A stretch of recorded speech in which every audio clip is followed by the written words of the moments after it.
Hiiktee gammachuuna hidhachiiftee lubbuun koos faarfannaadhaan akka si jajattuuf calluma akka hin jenneef yaa Waaqayyo gooftaa koo bara baraan galata siifan galcha. Ameen.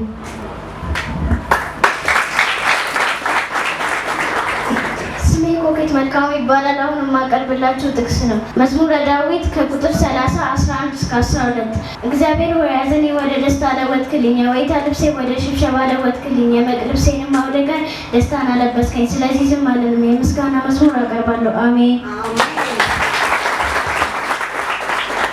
First of all, my name is Meti Tlaun Zan. I ask all of you give attention to me now. I prepared life holy bubbly. Psalm number 13, 12 up to 11. You turn my weeping into dancing. You remove my sackcloth and clothes me with that my hairs endure peace. You turn my weeping into dancing. You remove my sackcloth and clothe me with that my hairs endure peace. Lord my God, I will praise you forever. Thank you for attention. Amen.